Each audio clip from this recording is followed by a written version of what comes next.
Argentina বিশ্বকাপ জিতবে কি জিতবে না সেটা নিয়ে আসলে ভাবছি না। কিন্তু ৩৯ বছরের লিওনেল মেসি এই বিশ্বকাপে যা যা করছেন সেটা আসলে সব কিছুর ঊর্ধ্বে। মেসি এই ৩৯ বছর বয়সে এসেও কম্পিট করছেন এখনকার star Erling Haaland, Kylian Mbappe, Ousmane Dembele, ভিনিসিয়াসদের সাথে। শুধু কম্পিট করছেন না, তিনি এই যে তারকাদের থেকে এগিয়েও আছেন। এখন তিনি এই বিশ্বকাপের গোল্ডেন বুট লড়াইয়ে সবার উপরে আছেন, যেখানে তিনি ৩টা ম্যাচে ৬টা গোল করেছেন।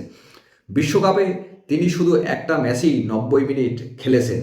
এই জিনিসটাই আমাদের হয়তো মানতে খুব কষ্ট হচ্ছে, কিন্তু মেসিকে এই বিশ্বকাপে যতক্ষণ দেখতে পারি, যতটুকু তিনি মাঠে থাকবেন পুরোই উপভোগ করতে চাই তার খেলা। এই শেষ বয়সে এসেও তিনি যেটা আমাদের জন্য দিচ্ছেন, সেটা তার কাছে কৃতজ্ঞতার ভাষা আমার নেই। তিনি কখনো তার ফ্যানদেরকে হতাশ করেননি। তিনি তার ফ্যানদেরকে সবসময় এন্টারটেইন করার চেষ্টা করছেন। এই বয়সেও তিনি সেটা করে যাচ্ছেন। যারা আর্জেন্টিনা এবং মেসি ফ্যান আছেন, আমার চ্যানেলটিকে সাবস্ক্রাইব করতে পারেন, লাইক ফলো দিতে পারেন আমার ফেসবুক পেজটিকে। ধন্যবাদ।